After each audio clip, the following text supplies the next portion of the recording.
Oh, yeah. Luckily, it was mostly oak and maple, so it's nice. Yeah. Testing.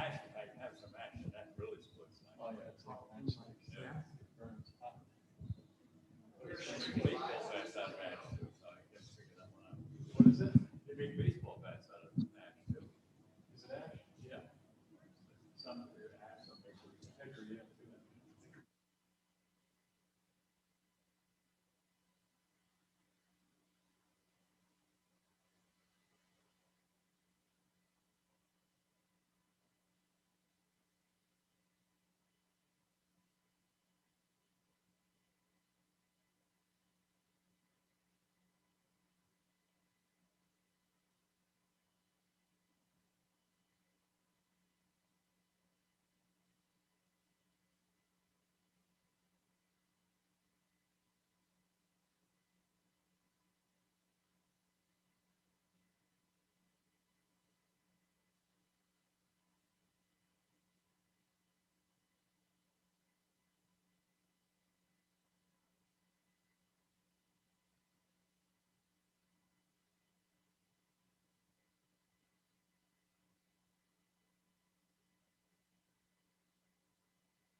Hello, Nicole. Can you hear me?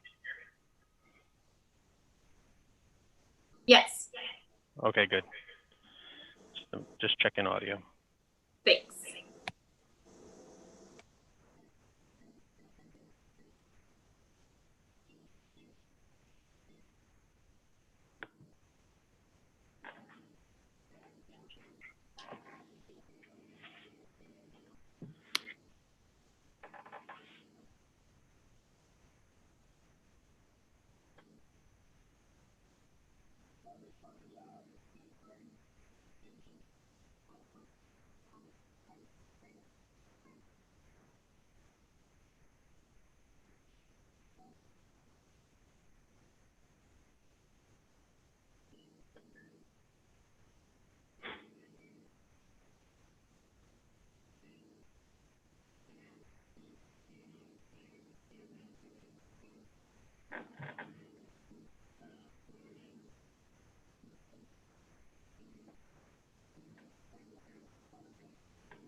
Catherine, can you hear us?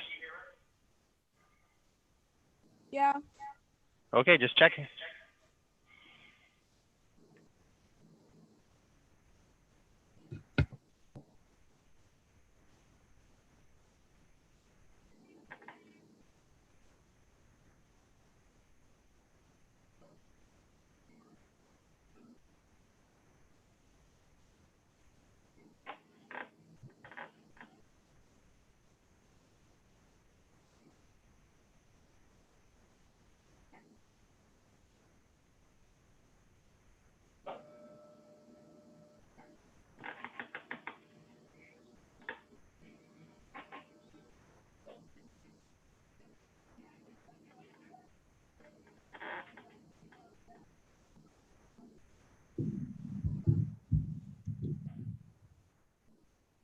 Okay. Everybody ready?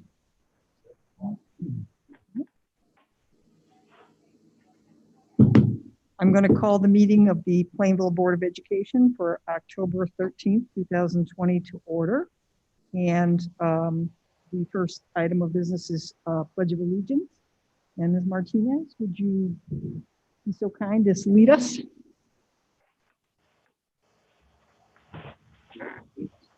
Flag, United States of America, and to the republic for which it stands, one nation, under God, indivisible, liberty, justice for all.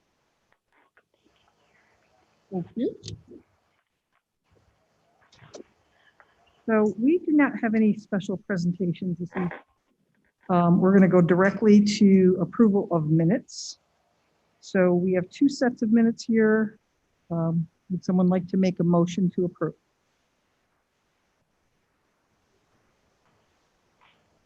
Is that you, Lori? Motion to approve? Is there a second? And a second, is this for both sets? Okay. So a motion to approve both sets of minutes has been made and seconded. Are there any corrections?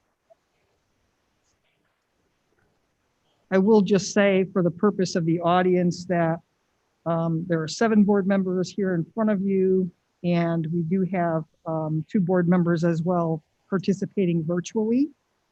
So I will, usually give a second to make sure that if there's something they want to say, they can get in and get our attention. So hearing none, to approve, please say aye. Aye. Aye. And are there any opposed? Thank you. And that brings us to citizens' comments. And we requested citizens who might have had comments to make to register in advance. We did not hear anything in that way.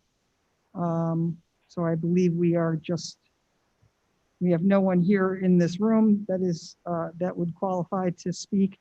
So I'm just going to move on from that. Correct, Kevin? I didn't miss anything? Okay. No one waiting. Okay, thank you. Council liaison. Mrs. Puglisi notified us that she was going to be unable to attend the meeting this evening, but she did give a brief written report. And these are highlights from the October 5th, 2020 Town Council meeting. The first item was that, as is customary prior to the election, the Town Council has agreed to cancel the 11/2/2020 regular meeting. Should an emergent issue arise, a special meeting shall be convened to address the item of concern. The second item is that on October 15th at 6 p.m., the council will hear from 2 developers who have submitted proposals for consideration for the repurposing and development of the White Oak property. D'Amato Construction Company and Myers Enterprises and Manafort Brothers Incorporated, Newport Realty, and TWM Development LLC have submitted proposals. The public information session will take place in the high school cafeteria, and the public is welcome to observe. The third item is about leaf collection, which will begin on Monday, October 26th and continue through November 30th. Due to COVID-19, the town will not be hiring temporary workers this year. Please get leaves raked to the curb as early as possible to expedite this process. And lastly, the council approved a proposal by Tyler Technologies of Norwich, Connecticut to perform the upcoming revaluation of the October 2020 grand list. The cost for this service is $195,900. The capital improvement budget currently has $140,896 earmarked for this purpose, and the remaining $55,004 will be included in the 2022 budget.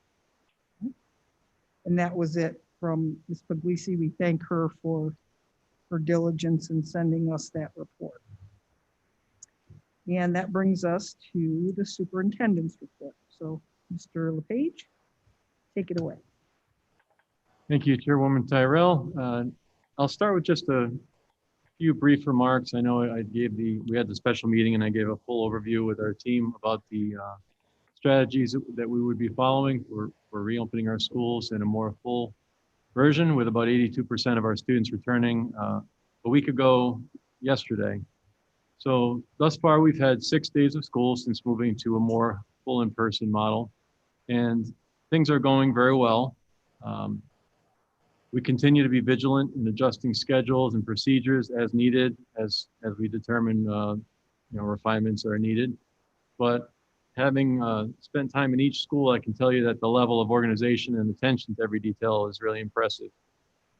As our health director, Shane Lockwood, mentioned in a recent news article, he was referencing about Plainville schools in Southington specifically, but he said Plainville schools did a really great job of preparing, and he felt that we were really ready for that next step of a more full opening, and he was impressed by his visits to the schools, and he thought that our implementation of the mitigating strategies and our contact tracing and quarantining procedures and everything had been really well articulated, and he was just generally impressed. And I speak with him every Tuesday, and he continues to be, a part of that team. But he's very complimentary of the work that we're doing as a district. It's not easy and it's not perfect, but we're doing a very good job of managing all the many demands of keeping everyone safe.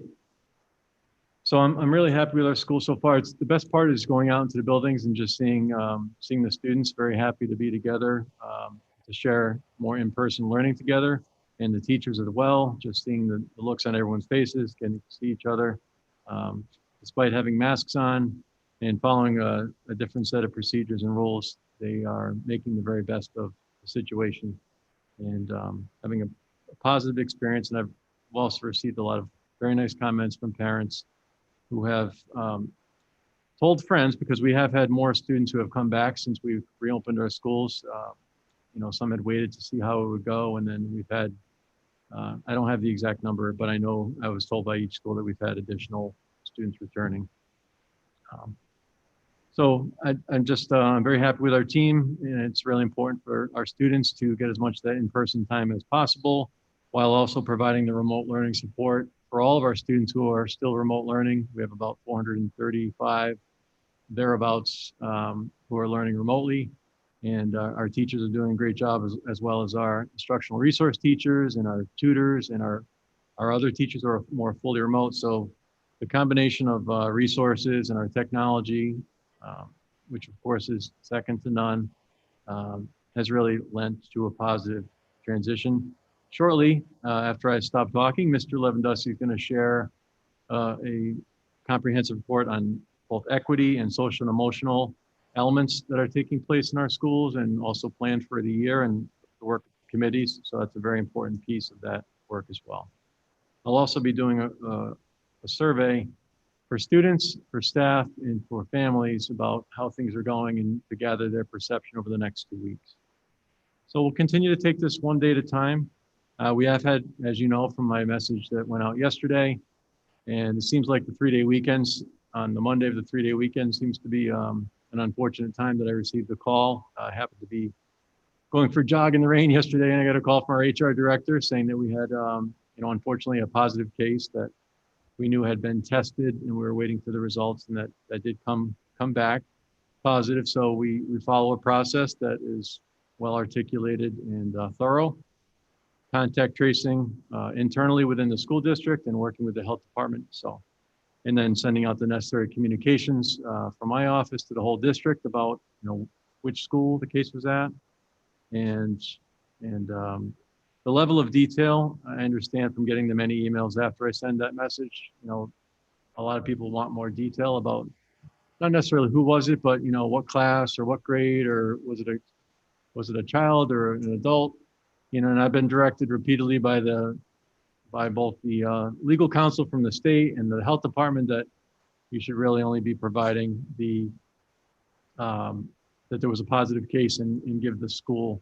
That's really the level of detail, other than the detail you need to make sure that everyone has the necessary steps that they will take. When Julie Samard, our COVID liaison, who's also in the board meeting, I can see Julie up there.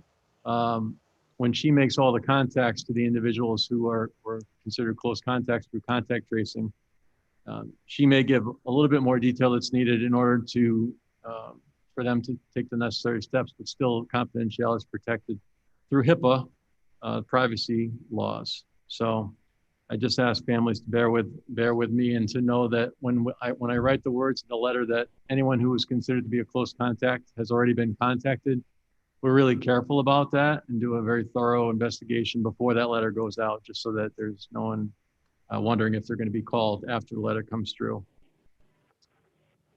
Today in my weekly call with the superintendent at work, I also learned that some of the superintendents were asking, do you think there's going to be, we had the commissioner from the director of CAPS, the superintendent network association, from her regular meetings with the commissioner, with the governor, and is there a belief that there will be an executive order saying all schools will close? And it's fairly unlikely, that that's going to happen. So as we've been doing, if we have to quarantine a classroom or even perhaps a school or even the district in some cases, if there is determined to be, by following the metrics, if they're just determined to be a need to do so, then those types of things would happen. But it is unlikely that, the whole state would go back into a full quarantine. But, you never know what's going to happen. And that's not a certainty. It's just kind of the feeling that's out there right now.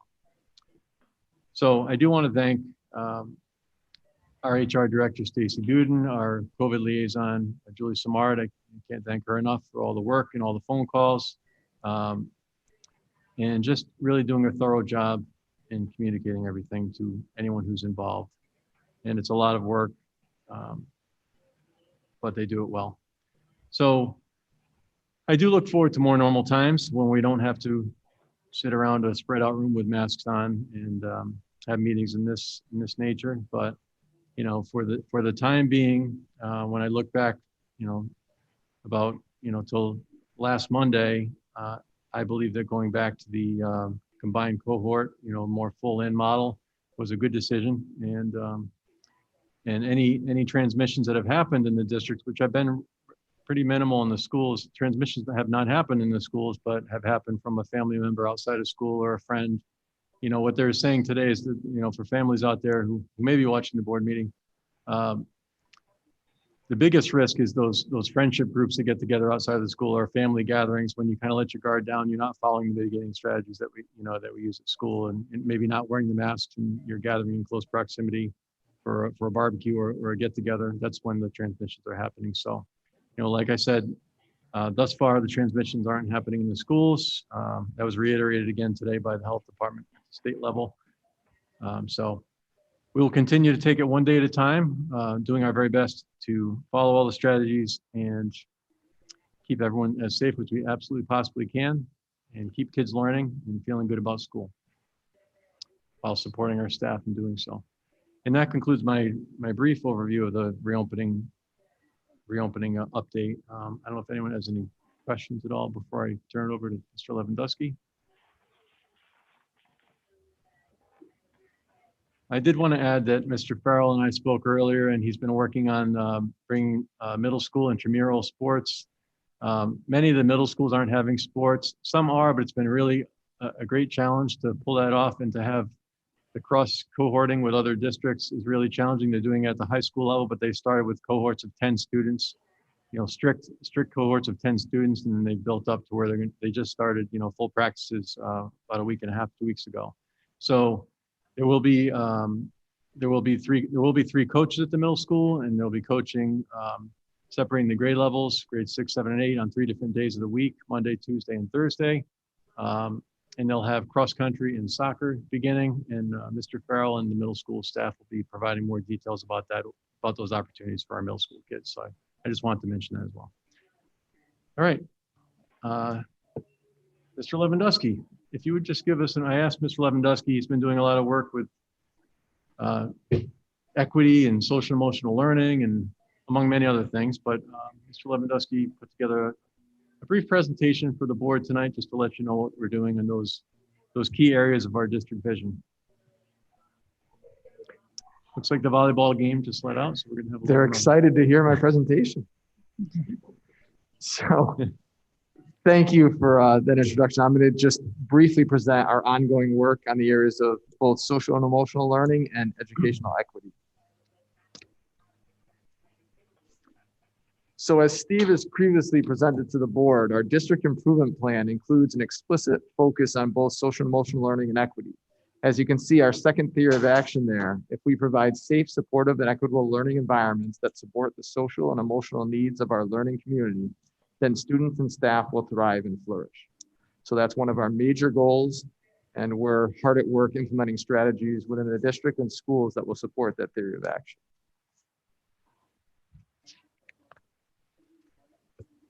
So this work entails educating the whole child, specifically ensuring we are meeting the physical, social, emotional, intellectual, and behavioral needs of all of our students. Creating system-wide practices and processes which explicitly teach skills to improve social and emotional learning and provide equitable access and opportunity to all students will allow us to meet the needs of all our students. The following slides will further elaborate on our two focus areas of SEL and equity.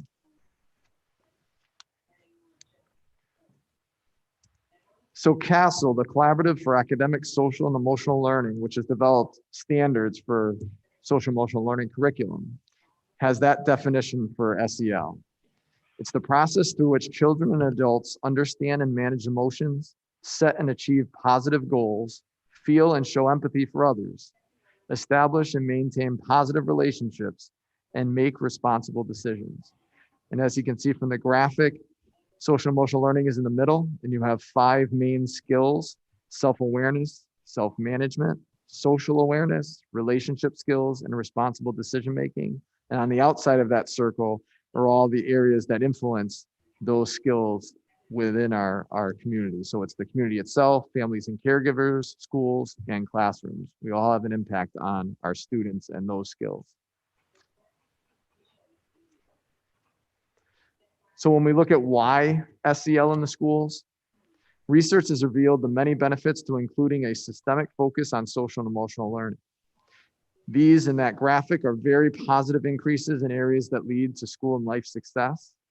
And it's important to note that on the end, that 23% increase in social and emotional skills, those are the soft skills that studies reveal employers want to see most in their employees. So not only are we improving other aspects of our children's lives, which is behavior, improvements in academic achievement, reduction in problem behaviors, but we're also improving those skills that are going to make them employable when they leave us.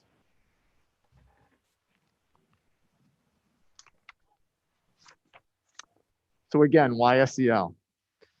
These were high stress times even before the pandemic. We know from research that students nowadays have increasing anxiety, stress, depression, and we need ways of helping students through these tough times for them and through their development. So social emotional learning is not simply helpful to focus on, it's absolutely essential.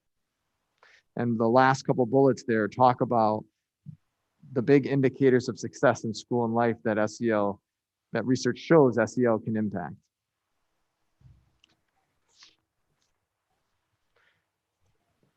So now we know why we're doing SEL and why we have implementing so many practices around social emotional learning. But now we're going to just go into a little about what we're doing for SEL within the district and schools. So the district work is creating the systems and processes that will allow the work to live within each school. This entails committee and subgroup work, professional learning, goal setting, and building capacity in all stakeholders for this work. On the graphic to the right, you'll see that the word ruler. Those are the skills we're trying to teach to all of our students and staff to regulate emotions and identify emotions. And that's the systemic approach through which SEL work is accomplished. And that's the main work of the Center for Emotional Intelligence through Yale and Mark Brackett, who we've been working with through numerous years now. And we're to the level where we're really implementing practical strategies within the schools to use this approach, this ruler approach. Next slide. So in particular in the schools, their work includes implementing practical strategies within daily instruction and operations. They're using the 4 core tools to develop the ruler skills that you just saw. So we have the ruler skills on the previous slide and 4 core tools that develop these skills. We have charter creation, the mood meter, the meta moment, and the blueprint for solving problems. The mood meter is the graphic you see on that slide. And walking through classrooms, we've seen the mood meter in all classrooms, but also We have the plexiglass dividers in between students in some schools. And creatively, the mood meter is right on those plexiglass dividers for the students to see and to really understand those skills and to identify their emotions and what they're feeling at that time. So in addition, strategies are being implemented to improve all students' sense of belonging, ownership, and connectedness to their learning. Next slide. Now, these are just a few pictures to show that graphic on top. That photo shows the mood meter on the desk. And like I said, as you walk around, you're going to see that mood meter everywhere. Our work last year was more getting the adults used to using these skills and understanding emotions. And once we worked with the adults, and obviously that was broken up a little last year with the shutdown and the pandemic, but we continued that work even while we were away from school. And we really focused on keeping everyone connected to the school community while we were out. And that photo on the right shows just the MSP staff and what they were doing to really strengthen that connectedness in SEL while we were remote. And on the left, bottom left, that's a graphic of Wheeler with their Stay Strong, and they have all these in art class pictures of themselves within their art. So it's just building that school community. Next slide. So in addition to the SEL work that we're accomplishing and really embedded in, we also have work on equity. And SEL and equity are really intertwined, but there are some areas where we have our own focus and a separate focus. So educational equity, the definition is right there, a measure of achievement, fairness, and opportunity in education. The depiction to the right, although it's not perfect, it's used often to illustrate the difference between equality and equity in education. With equity, we're allocating supports and services to best meet the needs of the students instead of a one-size-fits-all approach. Next slide. So again, why equity? Well, here are just a few statements that provide the rationale for our equity work. Number one, all students deserve to be supported, taught, and challenged in an appropriate manner. Two, no student should feel there are barriers in place that limit their access and opportunities to their learning. And then three, a student's identity or background should not predetermine their educational outcomes. So that's the premise behind our equity work. Now, other reasons for why we need to embark on equity work, Plainville's community is changing. We need to ensure that with changing needs and demographics, we are attuned to what our students' needs are and how we can best support them achieve at high levels. And as you can see in just some of the stats there, in 2 years, languages have jumped from 18 to 25 for languages spoken across the district. The number of students who speak the top 4 languages, Spanish, Polish, Urdu, and Arabic, increased by 125 students over that same period. And then you can see our eligible for free and reduced lunch demographic is increasing as well. We're over 40% now district-wide. So we are changing, and again, we need to make sure that we're meeting all of those students' needs as they come in.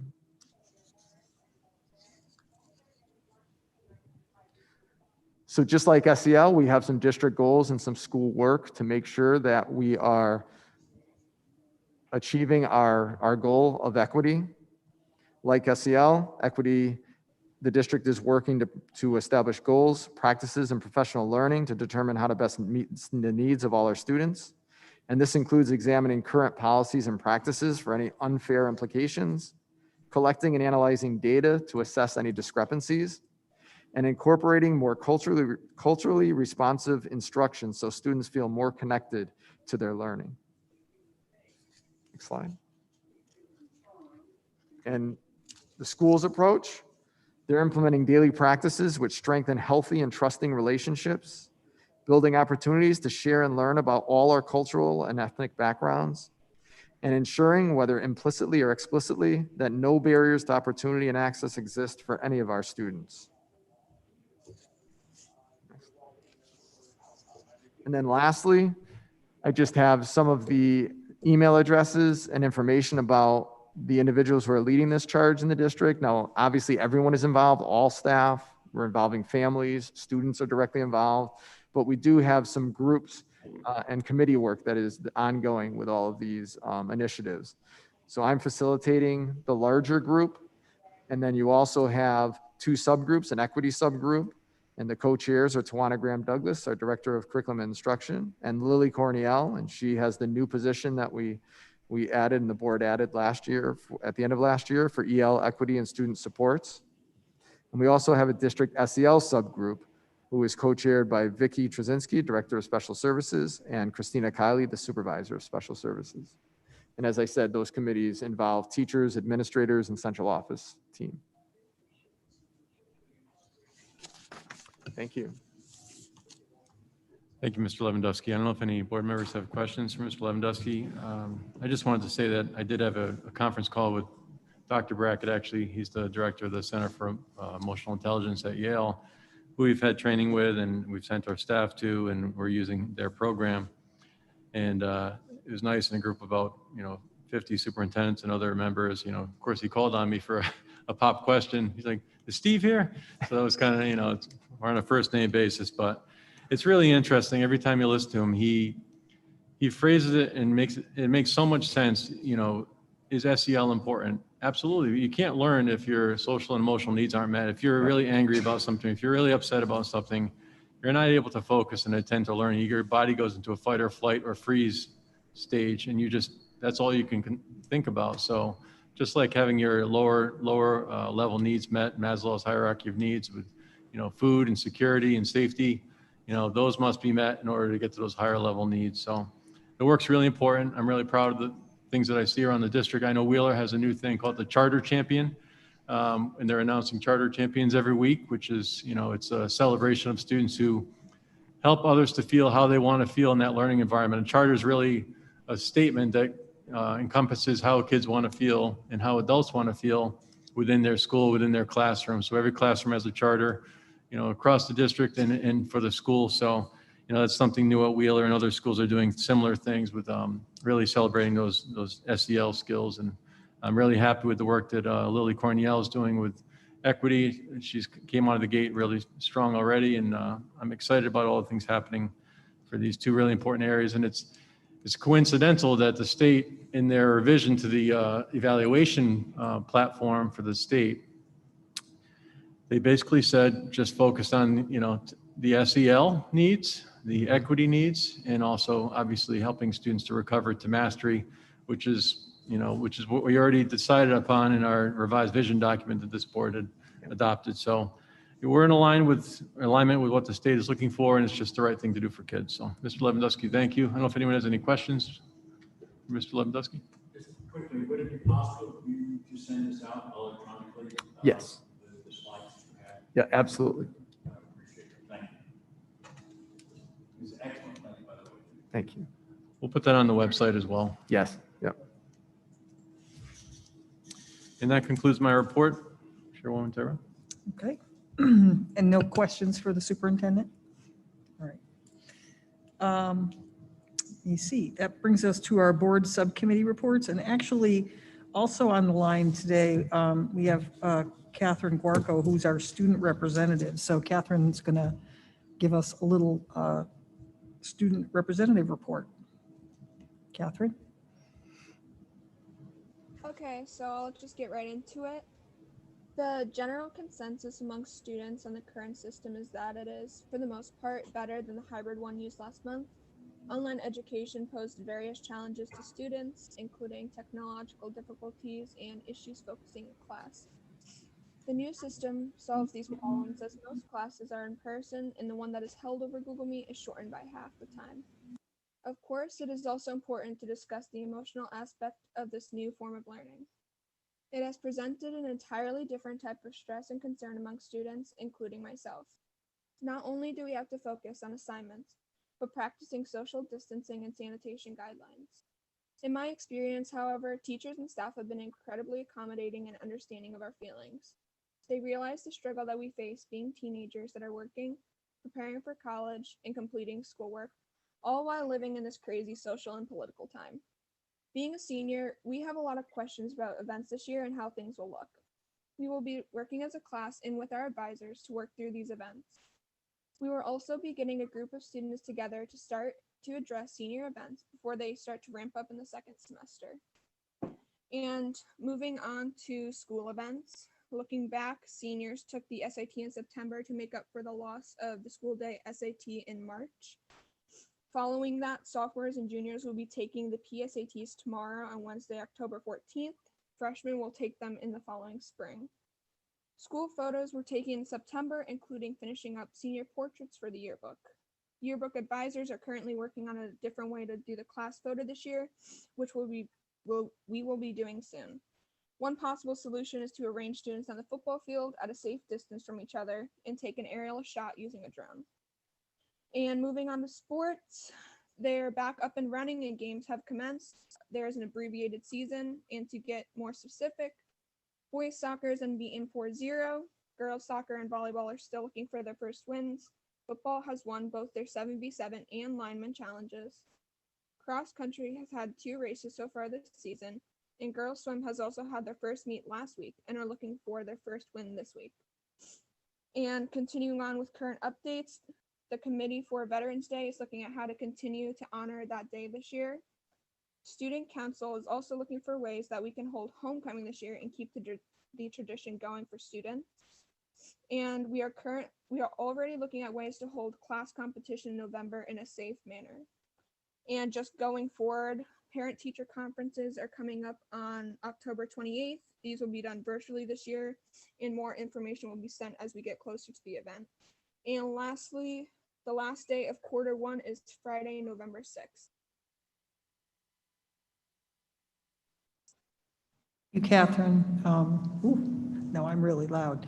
So, Catherine, when you first started talking, it was really hard for us to hear you, but they got it figured out, and you were very clear after a few minutes. But I was able to catch a lot of what you were saying, and I did want to thank you for expressing your perception and your concern about what it's like to be a student, in this time. And I think that that's the kind of thing that probably a lot of students would, it's good for them to hear, and it's something that's, I'm sure, shared by a lot of people. So thank you so much for giving us a little bit of that besides the general report. So we appreciate that. Thank you. Thank you so much.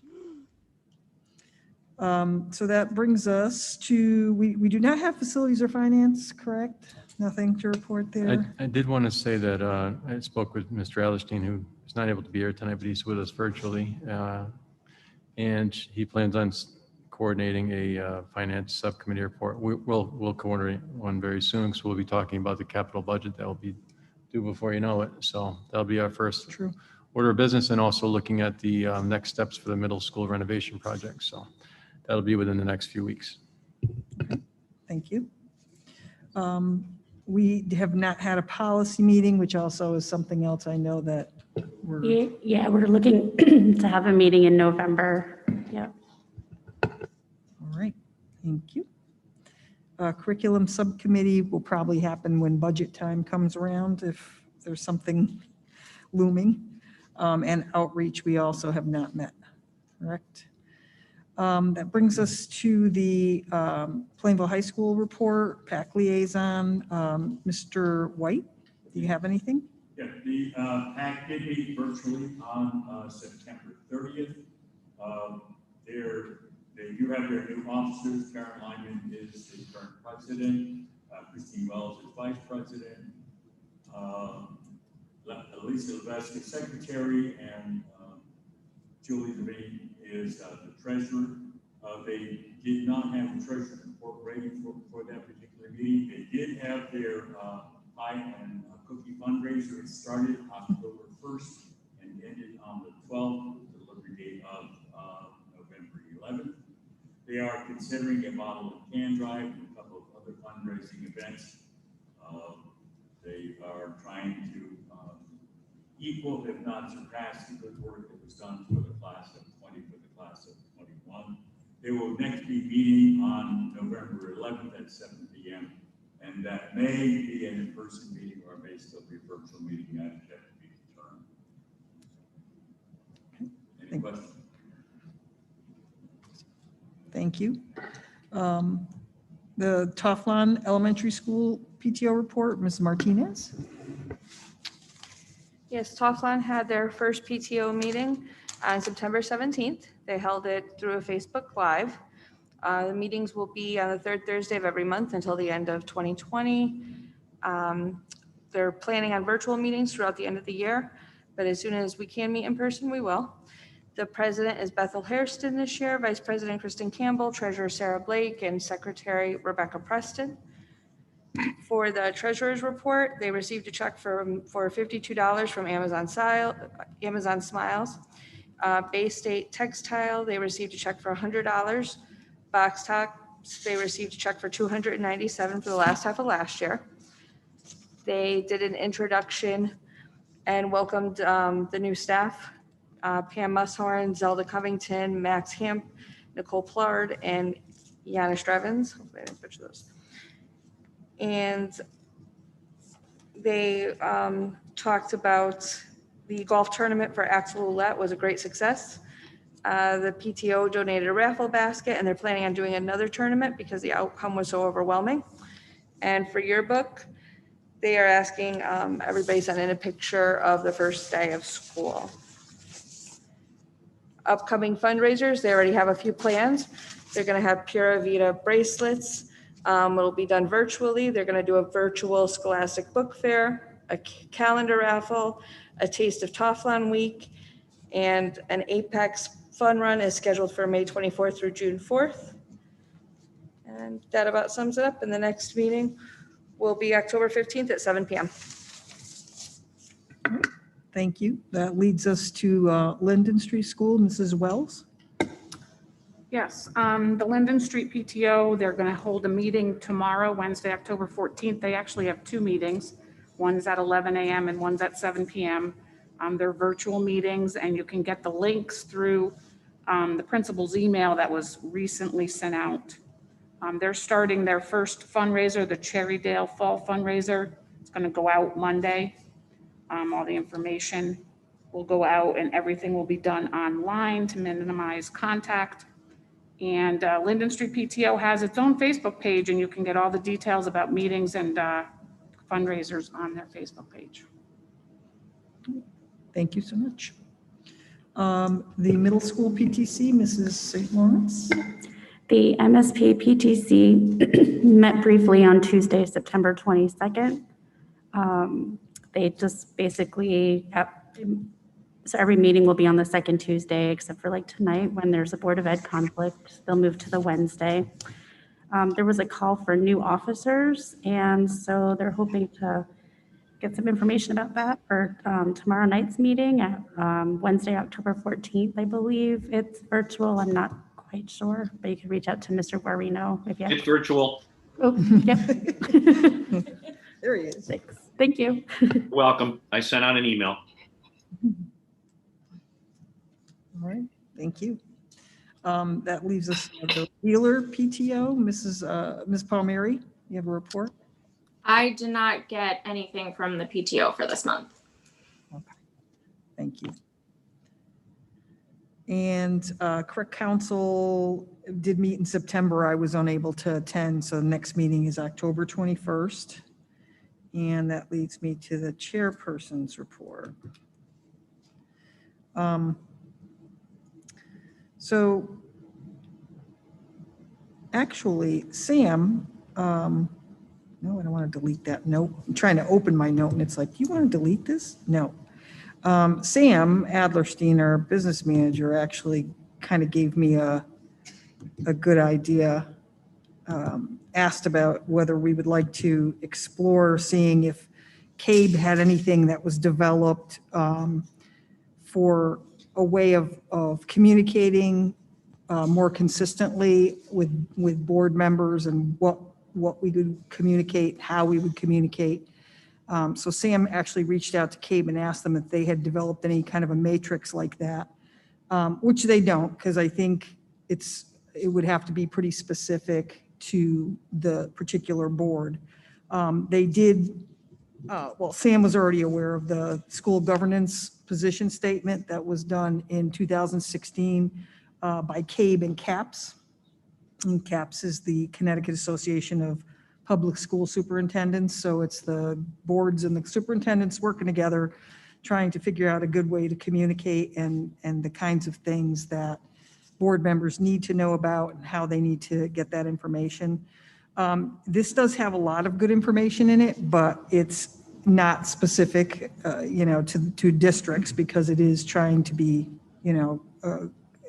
trying to include every district in the state of Connecticut. So there's a lot to be, but a lot to look at in here. So I do think that this is something that we can look at. I'm going to actually put out something on the CABE board chair listserv and see if any other boards have done work with that, so we don't have to reinvent the wheel. I think that's where Sam was going with it. He didn't want us to have to reinvent the wheel. He thought maybe there was something out there, and there very well may be something that we could take and tweak and it would help us.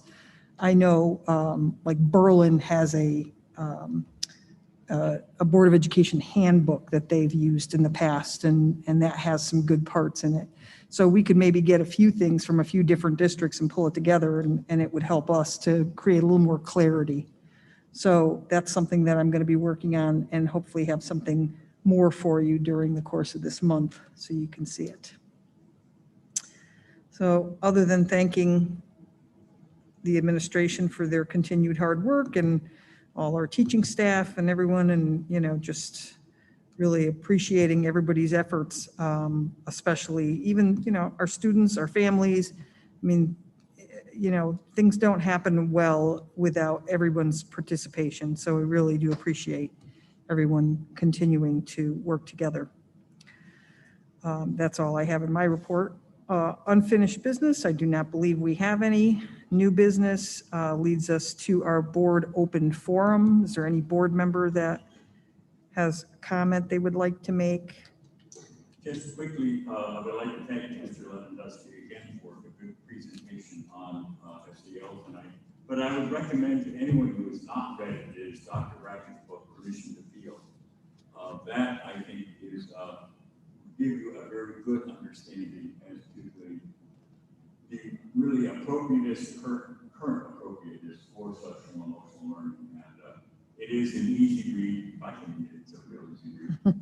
And it really is good, and I would recommend it. And if anybody would like to borrow my copy, unfortunately, I do mark my books quite a bit when I read them, but if you'd like to borrow that copy, we'll wipe it off with a disinfectant and read it.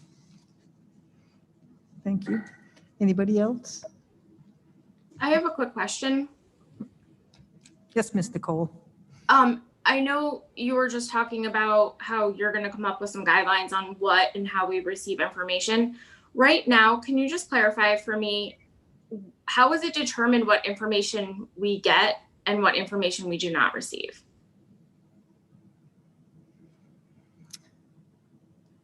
I mean, I don't know that I would say there's any specific way other than it's just been historically what we've shared and what we share things in different ways, obviously, because some things are public and some things we don't want to say in the public because of certain reasons.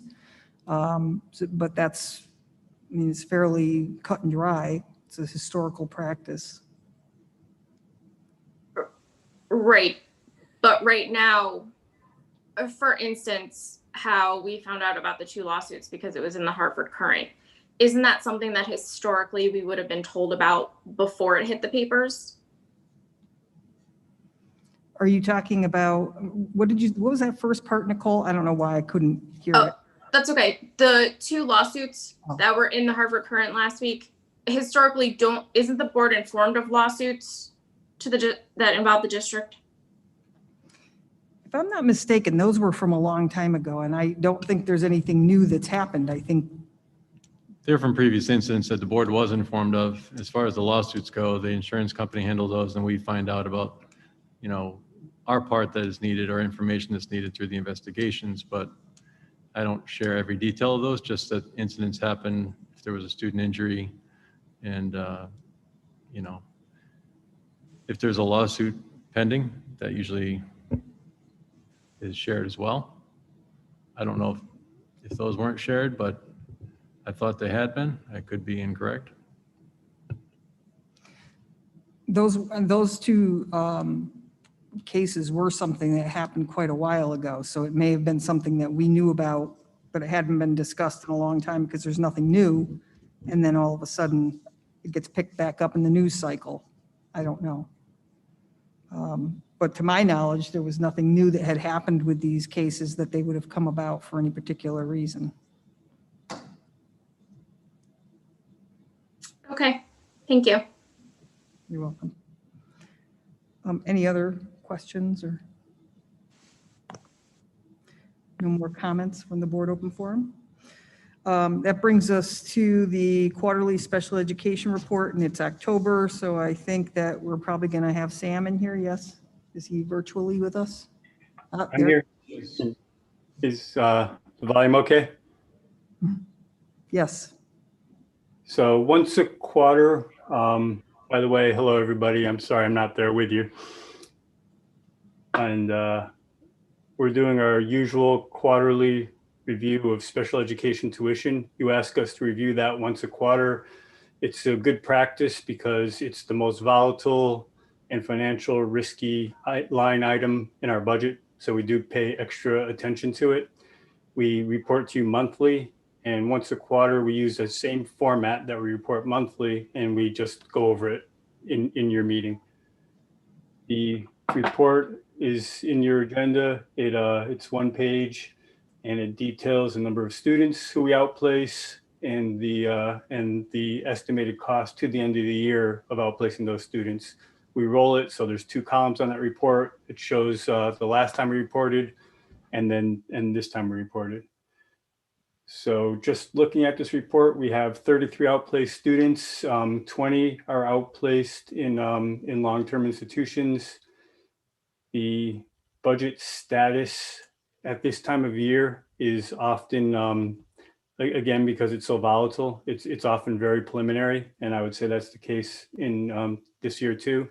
However, each year we have kids aging out, people moving into district, new placements happening. It often washes. What we found this year is really it didn't wash, that we have more coming into the who require tuition situations than we had going out. And so at this time of year, we often are feeling like by the end of the year, we would be close to budget. That's not the case right now. We're reporting to you this time that we're looking, if we just ended the year now, we'd be unfavorable to budget by $361,000. So this is only October. It's preliminary. At this point, we recommend we watch it. We put it into the portfolio of risk items and things we need to manage at the end of the year. We expect some of those students to come back to district as the year goes on. We don't know what new issues will come up. And Ms. Straczynski's with us tonight too. She may have something to add, but from a financial perspective, the bottom line is if we close the year now, it'd be $361,000 unfavorable to budget.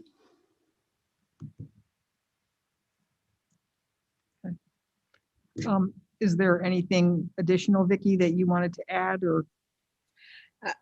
Really just wanted, it's a bit of a surprise. We did have 3 new students move into district who were already outplaced in their previous districts. And then we had 2 students who are in alternative placements due to expulsions. So, that those 5 students plus 1 that we did outplace as a district decision, that's 6 more than we normally have to start the school year, which is quite a difference than we've had over the last 4 or 5 years. Just wanted everybody to be aware that, and we're working on, again, bringing those kids back to district when we can. Okay. Thank you. Is there any questions on special ed? Right. If I could just comment on how hard Vicki works and Christina Kiley in the special ed, always, but throughout COVID and through remote learning and just making sure that all of our kids have their needs met. There are so many legal pitfalls and concerns to be aware of with, IEPs and PPTs and very specific needs and a whole wide range of accommodations and modifications that have to be met. So, I just wanted to give a my hat's off to Vicky and to her whole staff that do such a great job. It's not easy work. It's probably the most thankless job, except for a rare occasional moment where you see it all pay off. But it's a very thankless job at times, and it's not a lot of limelight. It's a ton of stress. So thank you, Vicky, and your staff. I appreciate it, and I'm sure these numbers they ebb and flow. That's just how it goes. But we appreciate what you do. Yeah, it's a little, you have to watch it beginning of the year. It looks so scary right now, but we'll have to, we shouldn't panic yet. Let's put it that way, right? Thank you.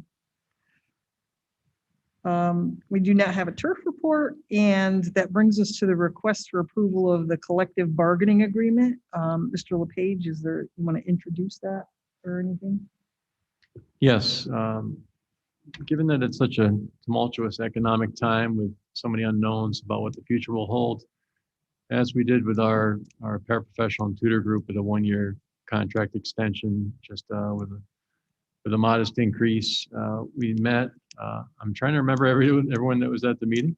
I know Nicole Palmieri was there, and Crystal. Yes, thank you. I've done several negotiations, and they blend together. Crystal St. Lawrence was there, as well as Town Council Chair Puglisi was involved as well. And we met with the administrative bargaining group leadership, as well as their representative and our attorney. And given all the factors out there, we were able to come to consensus on what would be a fair and reasonable 1-year contract in order we'll come back to the table and negotiate one. Hopefully we have a bit more insight into what the future will hold, hopefully in a year. And at that time, we'll negotiate once again. But this contract continues to support,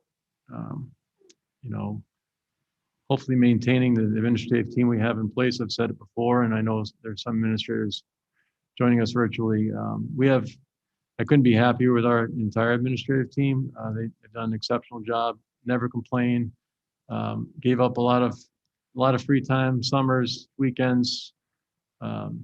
They're ready on a moment's notice. They take what comes their way and they make the best of it. So it's really important to take care of the people that take care of our kids, and to also keep them competitive with other districts out there in the Hartford County and in the state. So that being said, there weren't a ton of changes in this contract for the 1 year, but their insurance rate did stay the same with a 19% share, which is one of the higher, I think it is the highest one from our bargaining groups, 81% Board of Ed side. And then we just changed some language. There were some old titles in there that are no longer relevant, like a dean of students. And Mr. Farrell's our athletic director of athletics, not a coordinator, and he covers the entire district. So those changes have been made, but need to be updated in the contract.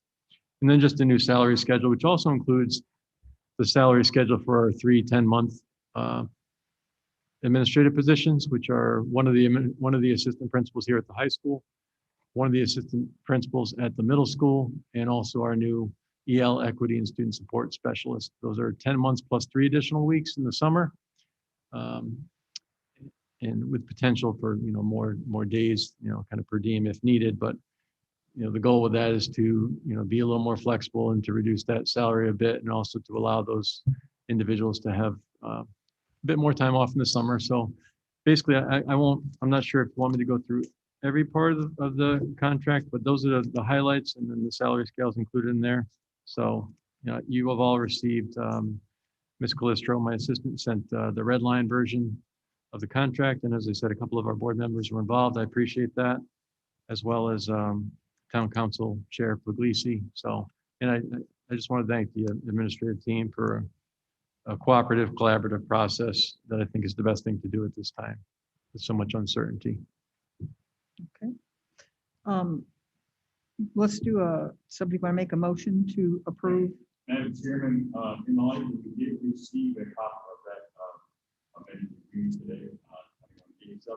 That I request that you approve the collective bargaining agreement with the Plainville Association of School Administrators. Second. Motion and a second. Rebecca, was it you?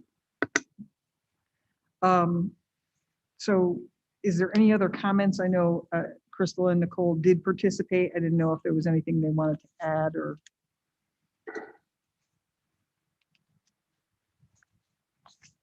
Okay. All right, so all in favor, please say aye. Aye. Any opposed? All right, thank you very much. It passes. And that brings us to the consent agenda. If there's anything to be removed, please let me know. If not, we will just pass, I'll ask for a motion for the consent agenda as put forth here. Madam Chairman, I move that we approve the consent agenda as presented. Right, motion, and can I get a second? Second. Ms. St. Lawrence, thank you.